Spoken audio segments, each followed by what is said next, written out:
बिस्मिल्लाहिर्रहमानिर्रहीम, अस्सलाम वालेकुम। Care with doctor Zeeshan server YouTube channel के साथ मैं हूं आपका मेज़बान ग़ुलाम सलानी और हमेशा की तरह हमारे साथ मौजूद हैं डॉक्टर ज़ीशान सरवर साहब। और आज रमज़ान मुबारक के हवाले से हम वीडियो बना रहे हैं और आप सब लोगों को रमज़ान मुबारक की खुशियाँ मुबारक हों। आज का जो हमारा टॉपिक है वो है रमज़ान मुबारक में सर्जन की बातें। बहुत सी चीज़ें ऐसी होती हैं कि आप सोच रहे होते हैं यार मैं रमज़ान मुबारक में एहतियात करूं, क्योंकि रोज़े के बाद बहुत सी बेएहतियाती हमसे हो जाती हैं। सबसे पहले तो हम बात करने जा रहे हैं कि रमज़ान मुबारक के अंदर कॉन्स्टिपेशन और बवासीर की शिकायत जिन लोगों को होती हैं वो क्या एहतियात करें। इसके अलावा पित्ते की पथरी के जो मरीज़ हैं उनको क्या एहतियात करनी चाहिए। और कुछ लोग होते हैं जिनको हर्निया का प्रॉब्लम होता है, शिकायत होती है, तो वो किस तरह से अपने आप को रमज़ान मुबारक के अंदर अपने आप को बचाएं या एहतियात करें। इसके अलावा कुछ लोगों को थायराइड का प्रॉब्लम होता है, तो थायराइड के जो मरीज़ हैं उनको क्या करना चाहिए कि रमज़ान मुबारक उनके लिए बहुत अच्छा रहे या अच्छा गुजरे। डॉक्टर साहब, आज का टॉपिक बहुत आम है, रमज़ान मुबारक का महीना है, तो जो लोग कॉन्स्टिपेशन और बवासीर के मरीज़ होते हैं या उनको शिकायत होती है तो उनके लिए क्या एहतियात आप बताना चाहते हैं। देखिए सिरानी, हम लोग काफ़ी दिनों से सोच रहे थे रमज़ान के बारे में कुछ बात करने के बारे में, और सर्जन्स का बहुत ज़्यादा काम नहीं होता रमज़ान के अंदर। हम लोग बहुत ज़्यादा काम ऐसा कर रहे होते हैं कि जिसमें कोई इमरजेंसी नहीं होती, हम रमज़ान के बाद भी वो काम कर सकते हैं। तो इसलिए हमारा जो जो ऑपरेशन का जो टर्नओवर है, नंबर है, वो रमज़ान में कम हो जाता है, और ये एक बड़ी नॉर्मल सी बात है।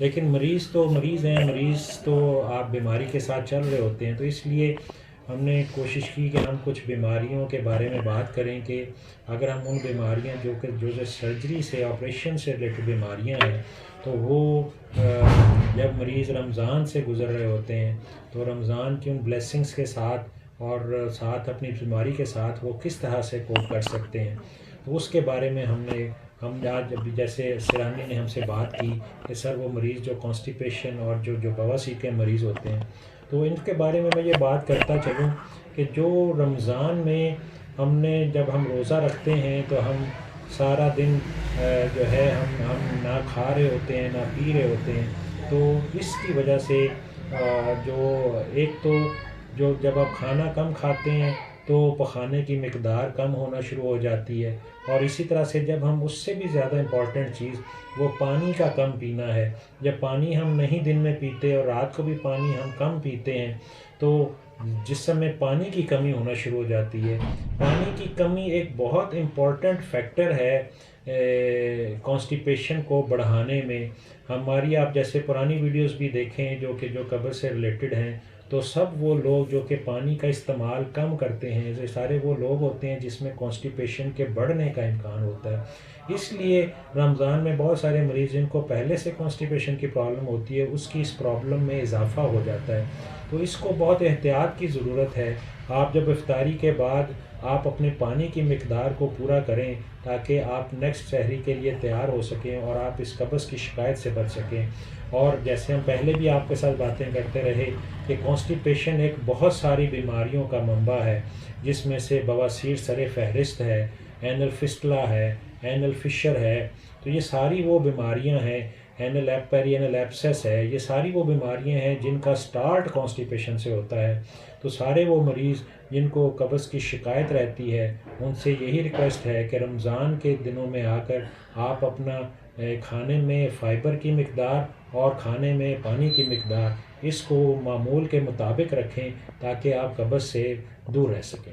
पित्ते की पथरी है, उन लोगों को फिर क्या करना चाहिए इस हवाले से। पित्ते की पथरी की आपकी वीडियोस भी आप हमारी देखें तो आपको आइडिया होगा कि पित्ते की पथरी जब एक बार हो जाए और वो आपको दर्द कर रही हो, आपको तकलीफ़ दे रही हो, आपको मसला कर रही हो, तो आपको उसका ऑपरेशन करा लेना चाहिए।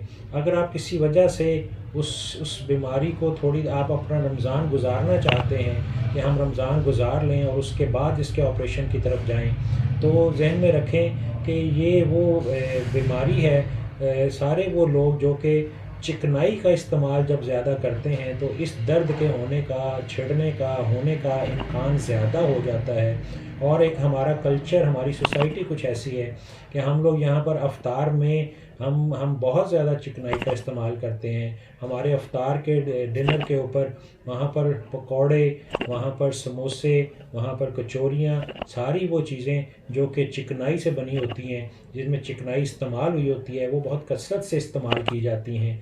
इसलिए अगर आप पित्ते की पथरी का मसला है आपको और आप रमज़ान के बाद इस ऑपरेशन को प्लान करते हैं, तो रमज़ान में जो एहतियात की जा सकती है वो यही एहतियात है कि आप चिकनाई की चीज़ों से जितना दूर हो सकता है वो दूर रहें, ताकि इस दर्द के छिड़ने का, इस दर्द के स्टार्ट होने का इम्कान कम से कम रहे।